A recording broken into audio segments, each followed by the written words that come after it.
Eu nunca pensei que uma simples raspadinha virtual pudesse destruir minha vida. Hoje, não tenho mais o carro que comprei com tanto esforço, minha casa está hipotecada e minha família quase me abandonou. Tudo por causa de um vício que começou com apenas R$ 5. É assim que a história de André Rodrigues começa. Um homem comum, trabalhador, que acreditou que poderia mudar o destino da família raspando uma tela no celular. O que parecia um jogo inofensivo se transformou em uma prisão sem grades, que o levou à beira do fim. André Rodrigues tinha 38 anos quando sua vida começou a mudar de forma inesperada. Morador de uma cidade de médio porte no interior de São Paulo, ele trabalhava como técnico de informática em uma pequena empresa que prestava serviços para escritórios e lojas locais. Não era um homem rico, mas também não passava fome. Ganhava o suficiente para pagar as contas, colocar comida na mesa e, de vez em quando, fazer um churrasco no fim de semana com a família. Era casado com Carla, uma professora dedicada, e juntos tinham uma filha de apenas 9 anos, chamada Sofia. A menina era a alegria da casa, falante, curiosa, apaixonada por desenho e que vivia pedindo ao pai para brincar com ela depois do trabalho. André era, em muitos aspectos, o típico homem de classe média baixa, esforçado, cheio de responsabilidades e constantemente preocupado com o futuro. Apesar de sua vida parecer estável por fora, André carregava dentro de si um peso que poucos conheciam. Desde a pandemia, a situação financeira da família se tornou instável. Carla teve redução de carga horária na escola em que trabalhava e os gastos da casa só aumentavam. Conta de luz, água, mercado, aluguel. Para piorar, André tinha sonhos que iam muito além de pagar as contas. Ele queria dar à filha uma vida melhor. Sonhava em comprar uma casa própria, um carro mais novo e, quem sabe, até levá-la para Disney, como via outras famílias fazendo. Esses sonhos, no entanto, pareciam cada vez mais distantes. O salário não acompanhava o custo de vida e cada imprevisto financeiro, uma geladeira quebrada, um conserto do carro, uma consulta médica não planejada, era suficiente para deixá-lo noites inteiras sem dormir. Nesses momentos, André olhava para a filha dormindo e pensava: ela merece muito mais do que isso. Eu preciso encontrar uma saída. Amigos e colegas de trabalho o descreviam como uma pessoa boa, sempre disposta a ajudar, mas também como alguém facilmente influenciável quando o assunto era dinheiro fácil. André tinha esse traço perigoso. Acreditava que a sorte podia, de alguma forma, sorrir para ele e mudar sua realidade de uma hora para outra. Talvez por isso sempre prestasse atenção em anúncios que prometiam ganhos rápidos, loterias, promoções ou qualquer oportunidade que desse a sensação de um atalho para a vida que sonhava. Ainda assim, ele não era um irresponsável. Amava a esposa, cuidava da filha e até então nunca tinha se metido em nada perigoso. Era apenas mais um homem comum, tentando sobreviver às dificuldades do dia a dia e alimentar um desejo silencioso de vencer na vida. O que André não sabia e jamais poderia imaginar é que essa vontade de mudar de vida rapidamente seria a porta de entrada para uma armadilha quase invisível, mas devastadora: os sites de raspadinha virtual. Essa fraqueza, que parecia apenas um detalhe em sua personalidade, em breve se transformaria no estopim de uma das maiores tragédias de sua vida. O primeiro contato de André com sites de raspadinha virtual aconteceu de uma forma quase banal, como tantas armadilhas do mundo moderno, através de uma propaganda no celular. Era uma tarde qualquer de sexta-feira, ele estava voltando do trabalho, cansado, com o ônibus lotado, quando abriu o Facebook para passar o tempo. Entre as publicações de amigos e vídeos engraçados, apareceu um anúncio colorido, chamativo, com frases como: "Raspe agora e concorra a até R$ 50.000 instantaneamente. Primeira jogada grátis, sua sorte pode estar aqui." A propaganda tinha um fundo vibrante, com moedas douradas caindo pela tela, sons de vitória e depoimentos de pessoas sorridentes dizendo que mudaram de vida depois de ganharem raspadinhas virtuais. André riu no início. Esses negócios nunca funcionam, pensou. Mas quando clicou por curiosidade, percebeu que realmente havia uma jogada gratuita. Ele não precisava colocar cartão, não precisava gastar nada, bastava raspar a tela. Por impulso, Arrastou o dedo sobre o quadradinho digital como se estivesse mexendo em uma raspadinha de papel. E, para sua surpresa, ganhou R$ 10 de bônus. Foi um choque. Como assim? Já ganhei? Ele se perguntou. A sensação foi estranha, uma mistura de descrença com empolgação. Não era muito dinheiro, mas bastava para tentar de novo. E assim, em questão de minutos, André estava jogando outra raspadinha, e mais outra. No dia seguinte, comentou com um colega de trabalho que riu e disse: "Cara, isso aí é viciado, mas dá para tirar um troquinho às vezes. Eu já ganhei R$ 200 uma vez. Se tiver sorte, você consegue." Essas palavras ficaram martelando na mente de André. Se tiver sorte, você consegue. Era exatamente isso que ele queria acreditar, que a sorte podia mudar tudo. No começo ele jogava apenas por diversão. Colocava R$ 5, R$ 10 do troco do mercado. Não parecia perigoso. Afinal, quanto ele gastava em uma cerveja, um lanche ou uma recarga de celular? A raspadinha virtual se encaixava nessa categoria. Um gasto pequeno, quase insignificante, que trazia uma sensação de adrenalina instantânea. A facilidade era um fator crucial.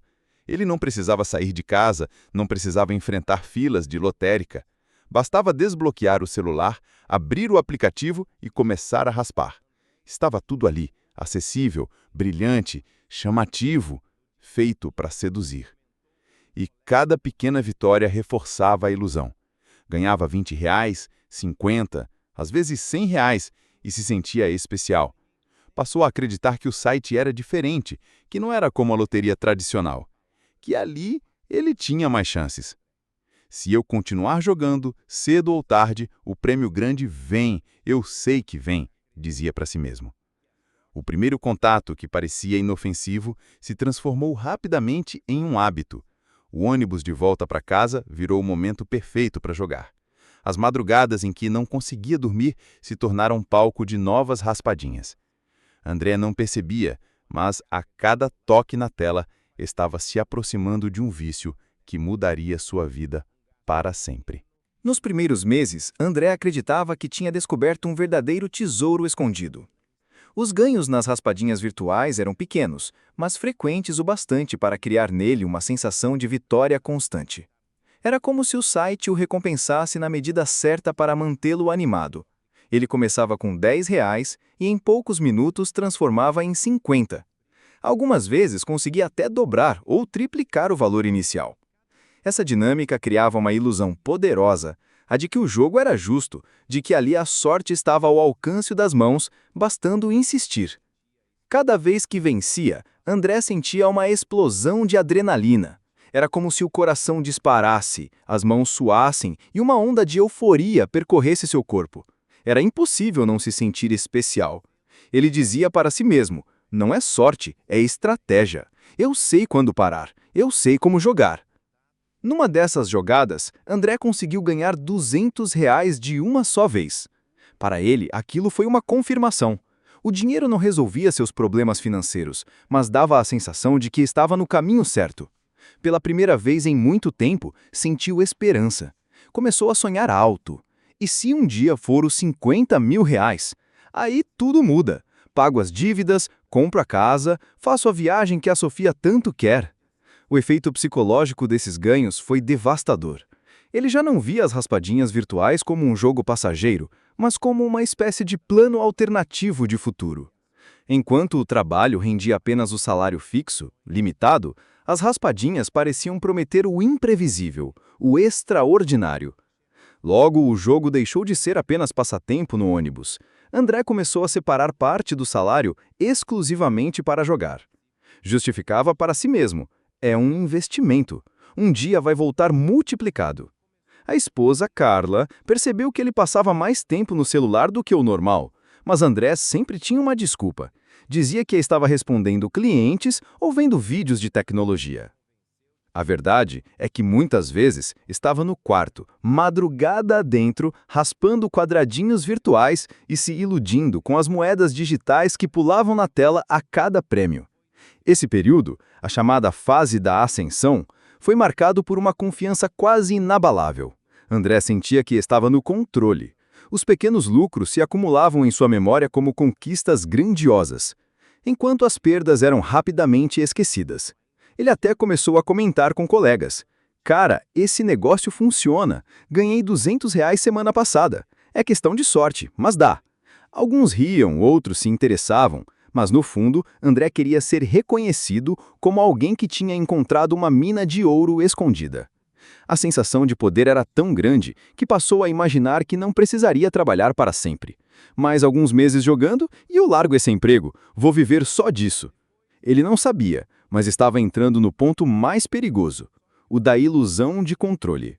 A raspadinha virtual, que parecia um caminho de esperança, estava prestes a se transformar em uma armadilha sem saída. A fase de ascensão de André não durou muito. Como acontece com todo jogador viciado, os pequenos ganhos foram se tornando cada vez mais raros e as perdas começaram a aparecer em proporções assustadoras. Mas, naquele momento, ele ainda não enxergava o perigo. Para André, cada derrota era apenas um obstáculo temporário. Ele pensava, se perdi hoje é porque a sorte está guardada para amanhã. O que começou com R$ 10, R$ 20 por semana, logo passou a ser R$ 200, R$ 300 em um único dia. André se convenceu de que precisava apostar valores maiores para conquistar prêmios mais altos. Quanto mais perdia, mais acreditava que a vitória estava próxima. Foi nesse ponto que as primeiras mentiras começaram a surgir. A esposa, Carla, notou que o dinheiro para pagar contas atrasava. Quando questionava, André inventava desculpas. Dizia que o cliente da manutenção ainda não tinha pago, ou que o banco tinha bloqueado parte do limite do cartão. A verdade é que o salário estava sendo engolido pelas raspadinhas virtuais. E, como toda mentira exige outra para se sustentar, André mergulhou em um ciclo perigoso. Passou a usar o cartão de crédito para fazer recargas maiores no site. No início parecia inofensivo. Depois eu pago com os prêmios que vou ganhar. Só que os prêmios nunca mais vieram como antes. O saldo negativo aumentava, os juros cresciam e as contas de casa começavam a se acumular.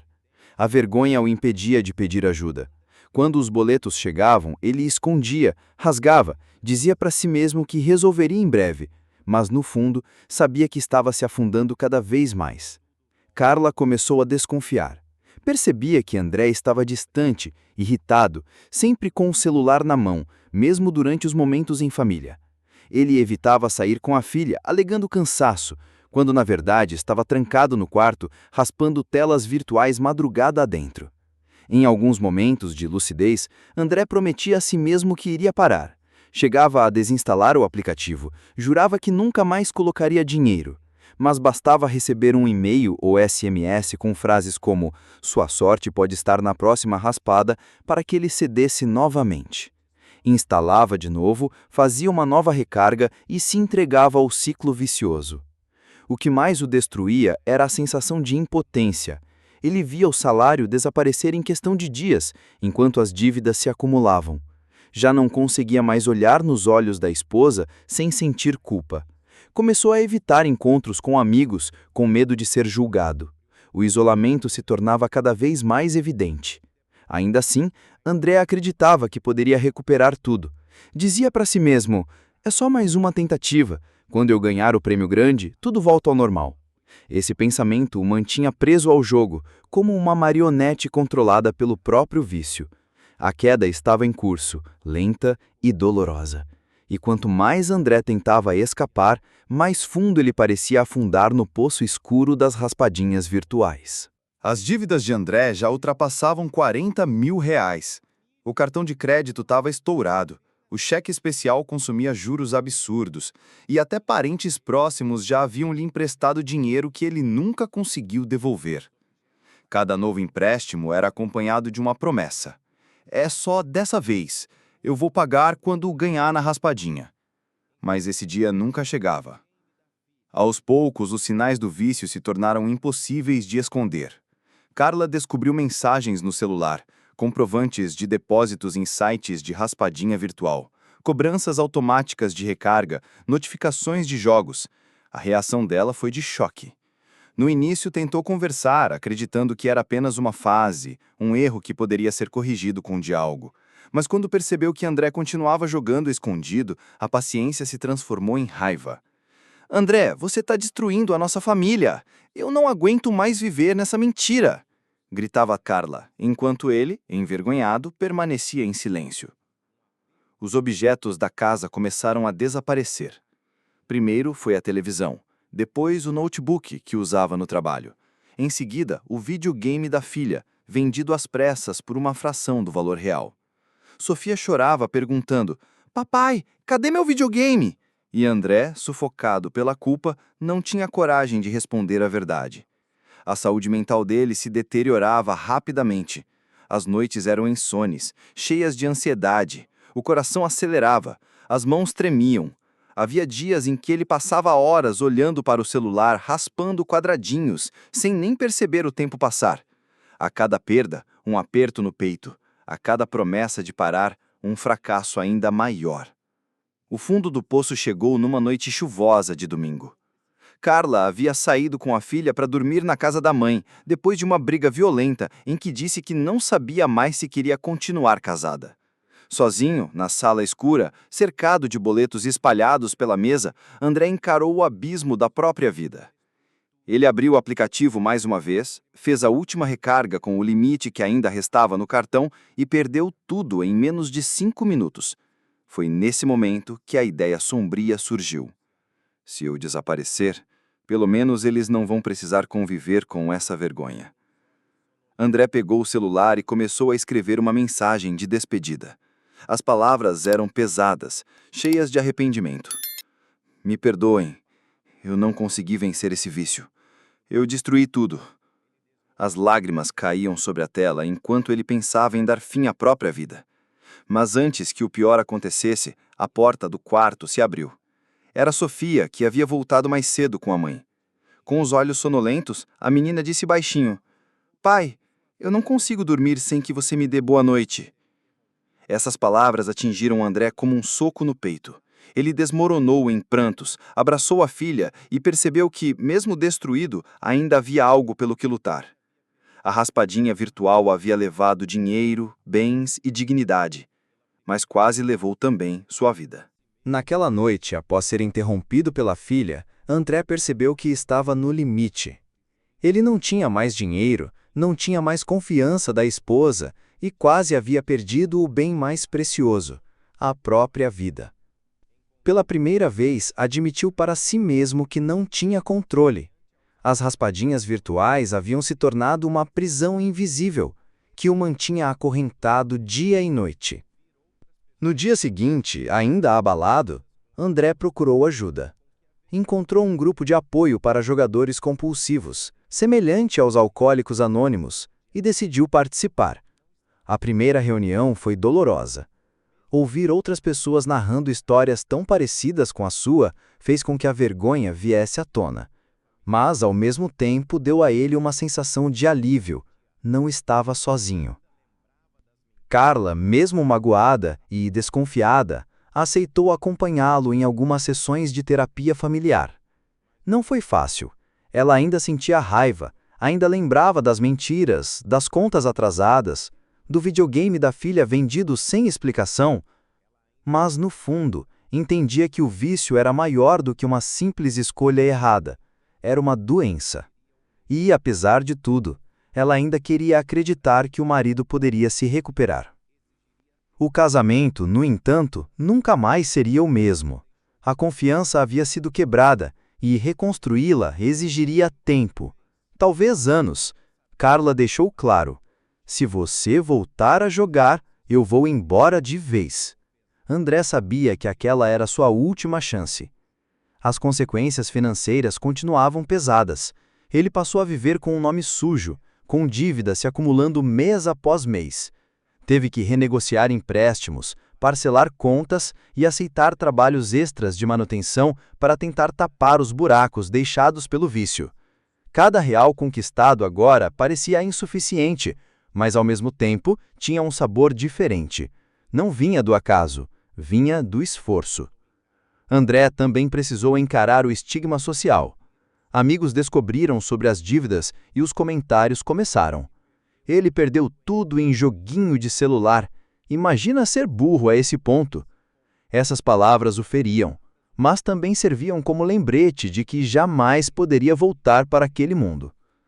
A relação com Sofia, por outro lado, se fortaleceu. Depois da noite em que quase desistiu da vida, André entendeu que Sofia era seu maior motivo para continuar. Passou a se dedicar mais a ela, tentando compensar o tempo perdido. Não havia como apagar as marcas do passado, mas havia como escrever um futuro diferente. No fundo, André sabia que a ferida nunca cicatrizaria completamente. As raspadinhas virtuais roubaram não apenas dinheiro, mas também paz, autoestima e anos de tranquilidade. Ele sobreviveu, mas ficou com cicatrizes que o acompanhariam para sempre. Hoje ele conta sua história não com orgulho, mas como um alerta. Eu não ganhei nenhum prêmio milionário.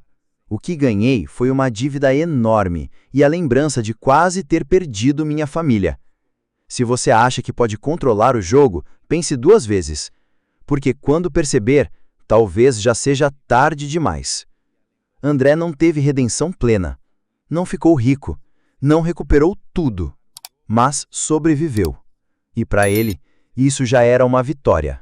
E se essa história tocou você, curta o vídeo, se inscreva no canal e compartilhe com alguém que precisa ouvir isso hoje. Aqui, cada história é um alerta, e cada alerta pode salvar uma vida.